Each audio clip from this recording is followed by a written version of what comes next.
Selamun Aleyküm aziz din kardeşlerim. Selamun Aleyküm aziz teyzeciler. Allah'a şükür biz bugün Allah bizlerge nasip etti gene de görüşmek. Bizim programımızı Allah'ın adıyla başlayırıq ve bugün inşallah pek mühim bir surenin hakkı için laf edeceğiz. Ve bu surenin manasını anlamaya tırışacağız. Bu sure Maun suresidir. Allah subhanahu ve teala bu surede kimi sevmeyi aytıp geçi. Ve Allah subhanahu ve teala bu surede nasıl işlerini sevmeyi aytıp geçi. Biz Müslüman olarak bu surelerini ve bu ayetlerini okup bileceğiz ki kimi Allah subhanahu ve teala ya da nasıl amellerini Allah seviyor ve nasıl amellerden vazgeçmek gerek ve öyle insan olmamak gerekmez. Allah subhanahu ve teala bu surede böyle aytıp geçiyor. أعوذ بالله من الشيطان الرجيم بسم الله الرحمن الرحيم أرأيت الذي يكذب بالدين فذلك الذي يدعو اليتيم ولا يحض على طعام المسكين فويل للمصلين الذين هم عن صلاتهم ساهون الذين هم يراءون ويمنعون الماعون. Allah subhanahu ve teala dey Bismillahirrahmanirrahim. Allah'ın adının o Rahman ve Rahim'dir. Allah dey peygamberimizge ve bütün Müslümanlara Ara'aytellezî yukezzibu biddin. Sen gördün mü o insanı kaysi kıyamet gününü ya da İslam dinini yalan saygan insanı gördün mü sen Allah dey. فَذَٰلِكَ الَّذ۪ي يَدْعُ الْيَتِيمِ O yetim insanları, yetim ballarını yardım etmeye tırışmayan insanı gördün mü? أَرَأَيْتَ الَّذ۪ي يُكَذِّبُ بِالدِّينِ فَذَٰلِكَ الَّذ۪ي يَدْعُ الْيَتِيمِ وَلَا يَحُضُّ عَلَى طَعَامِ الْمِسْكِينِ Ve bu insan miskin, fakir olgan insanlara tırışmay, onlara yardımcı olmağa ya da bütün başka insanlarını davet etmey, onlarını itermey, bu fakirge yardım etmek. Allah subhanahu ve teala bu surenin birinci kısmını Allah bu insanların sıfatlarını aytıp geçiyor. İkinci kısım bu namaz kılgan insanlar için Allah dey. Fevailun lil musallin Allah dey. Allah dey pek büyük zarardadır kim namazını kıla. Lakin bu namazını gerekli gibi alıp varmay. Bunun manasıdır. İnsan namazını kılsa da lakin bu namazını doğru etip kılmay. Ya da vakitine namazını kılmay. Ya da namazını abdestsiz kıla. Ya da namazını doğru etip kılmay. Oynap kıla ya da yuhlap kıla ya da gerekli rekatlarını kılmay. Bu insanlar için Allah dey feveylül lil musallin. Bu insanlar bir zararını görecekler. Çünkü bu insanlar Allah'ın lanetten uzak gitmediler. Yani Allah Subhanahu ve Teala bu insanların hata olgan yerini korsetiyor. Çünkü insan namazını kılsa ve Allah'a ibadet etse, bu namazını ve bu ibadetini doğru etip kılacak. Çünkü bu ibadettir. Ve ibadetini Allah aytkan gibi ve Peygamberimiz Muhammed sallallahu aleyhi ve sellem korsetken gibi kılmaya gerekimiz. Ve onun için insan namazını kılsa doğru etip kılmaya gerek. Lakin aziz din kardeşlerim, bakınız Allah Subhanahu ve Teala böyle bir ağır sözle ayta kim namazlarını kıla. Lakin namazlar kılmagan insanlar için ne diyor iken? İnsan kıyamet gününde Allah'ın yanına gelse, en birinci sual Allah'tan olacak ki sen namazının kıldın mı ya da yok. Ve insan dese ey Allah'ım namazlarım var. Allah Subhanahu ve Teala o vakit diyecek meleklerge, bakınız onun bütün namazları kabul olundu mu ya da yok. Ve bütün namazlar insanların kabul olunmasa ya da bazı bir namazlar insanın bazı bir namazları doğru kılınmagan olsa, o vakit Allah Subhanahu ve Teala diyecek, bakınız onun nafil namazları, sünnet namazları var mı ya da yok mu? Ve nafil ve sünnet namazları olsa Allah Subhanahu ve Teala bu namazlarının bütün namazları toplaşacak ve insana cennetini verecek ve onun mağfiretini ve rahmetini verecek inşallah. Lakin insan kıyamet gününe gelip Allah ondan sorasa, ey kulum sende namazlar var mı ya da yok? Ve Allah bizlerge kuvvet, sağlık ve fikir bu yaşlıkta ve bu yaşayışta Allah Subhanahu Teala bunların bizlerge hepsilerge nasip etti. Ve bu nimet için Allah bizlerden kıyamet gününde soracak. Ve insan kıyamet gününde dese ki ey Allah'ım namazlarım yok, vaktim yok idi. Ey Allah'ım ben tarlada çalıştım. Benim işim var idi. Allah'ım bana bu dünyada, öbür dünyada sana vakit yok idi. İnsan böyle Allah'ın o güne ona cevap vermeye olur mu ya da yok? Elbette ki hepiniz dersiniz öyle cevap aslında kabul olmaz.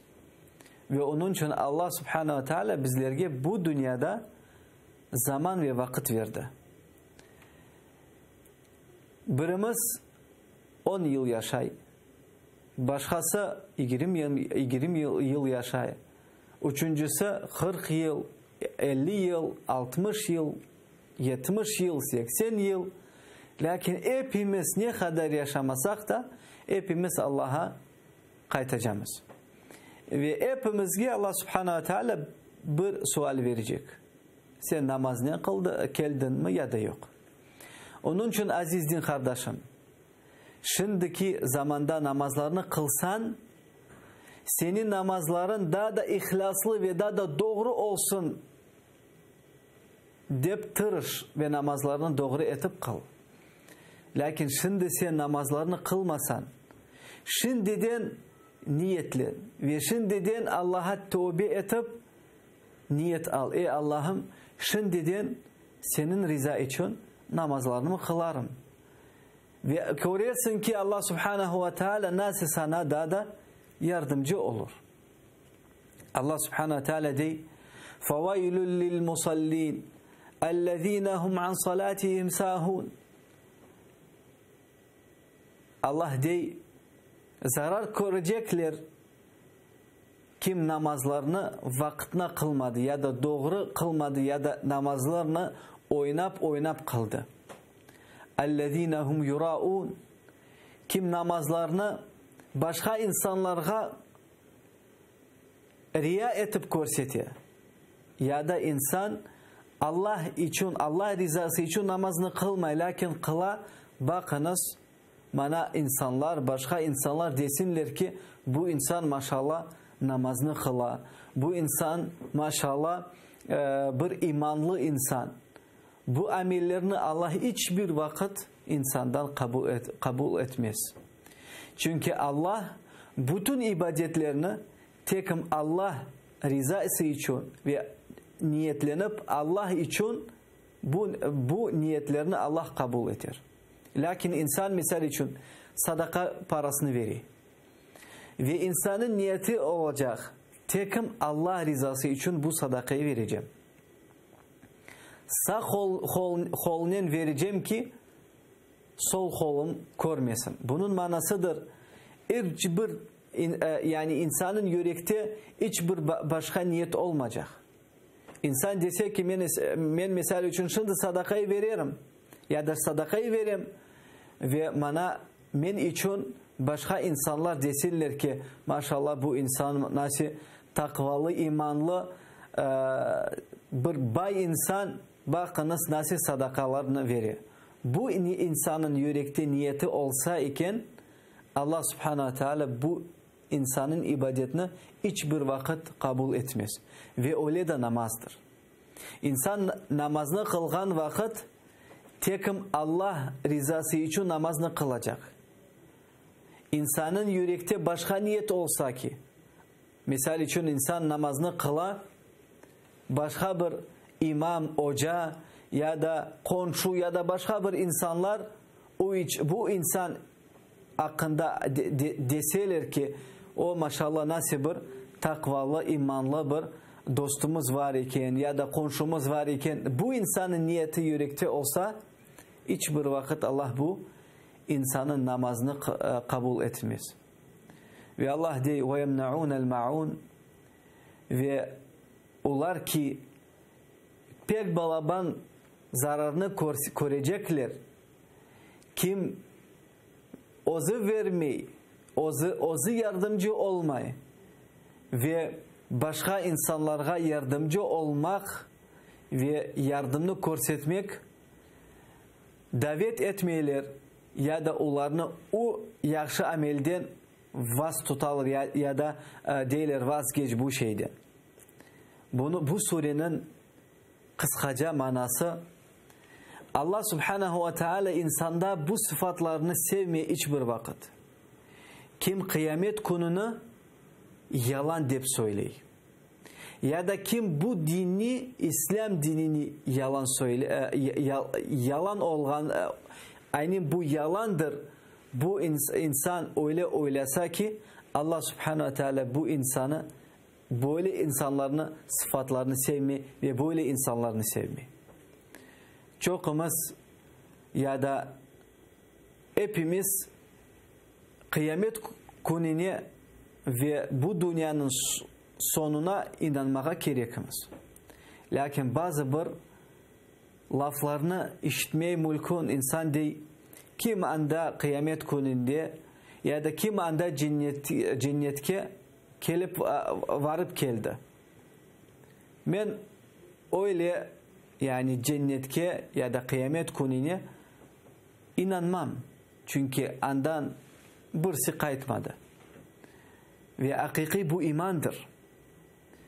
İman nedir aslında?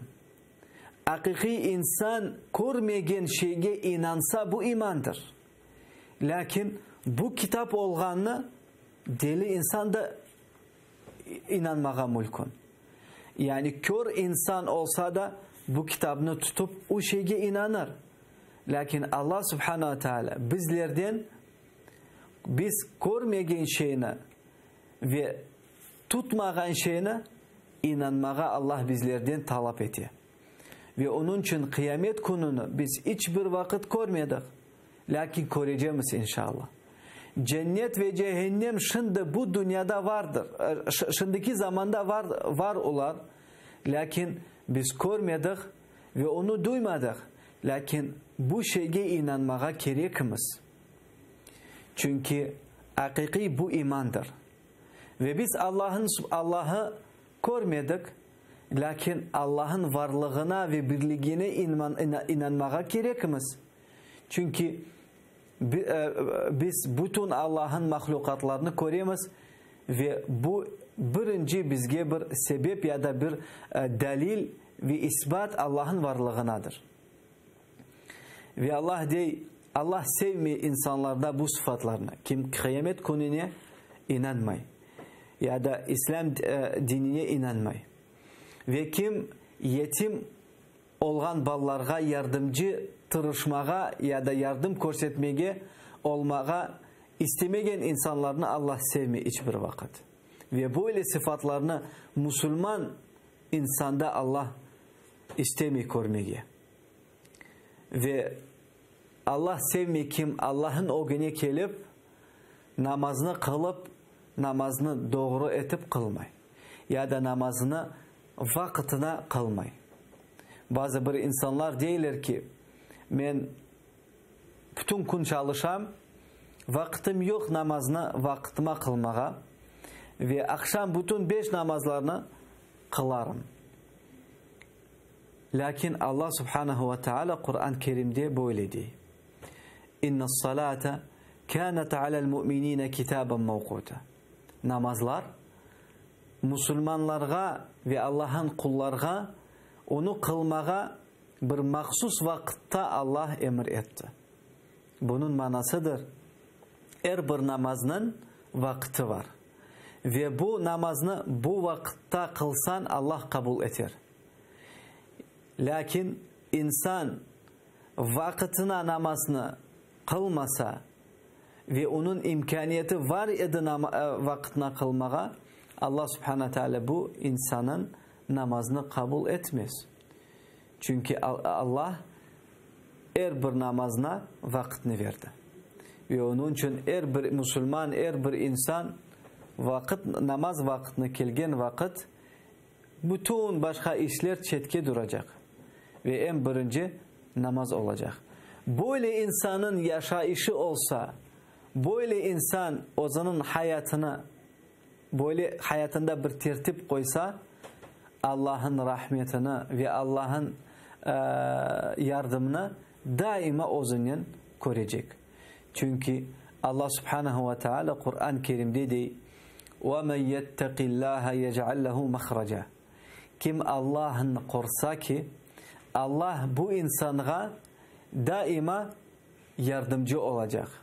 Kıyın meseleden çıkmasını yolunu Allah daima insana gösterecek. Lakin takvalı olmağa nedir? Takvalı bir insan olmağa nedir? Kıskadan bu bütün Allah emir etken şeylerini yapmak ve Allah yasak etken şeylerini yapmamak. Bu takvalı insandır. Allah misal için dedi mi? Kur'an-ı Kerim'de rakı içmege, şarap içmege, çocuğa etini aşamağa aram insan bu şeyini kaldıracak.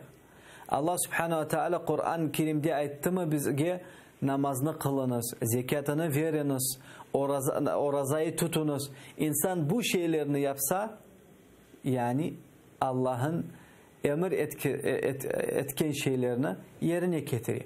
Ve bu insan takvalıdır. Ve insan böyle insan daima Allah onun yanında olganını her vakit duyar. Çünkü bizim bütün bu dünyamız bir kıyın dünyadır. Ve hepimiz Allah'ta ihtiyacımız var ki. Ve insan Allah'a da yakın olsa daima ve her vakit Allah'ın yardımını duyacak ve görecek inşallah. Aziz din kardeşlerim, vaktimiz sonuna geldi ve hepimizge birinciden özüme sizlerge nasihat etim. Kur'an-ı Kerim'ni çok okumak gerek ve onun tercümesini okup manasını anlamak gerekmez. Çünkü hakiki Kur'an-ı Kerim okumak ve anlamak ve onun boyunca yaşamak için indirildi. Aziz din kardeşlerim, Allah'tan sorayım ki bizim bütün günahlarımızı bağışlasın ve bizlerine Kur'an-ı Kerim'ine ve Peygamberimizin sünnetini bizlerge öğretsin ve bizni daha da çok alimli insan yapsın ve hepimizni cennet bahçelerde toplasın. Sizinle sağlıklaşam. Gelecek programımızga iyice. Selamun Aleyküm ve Rahmetullahi ve Berekatuhu.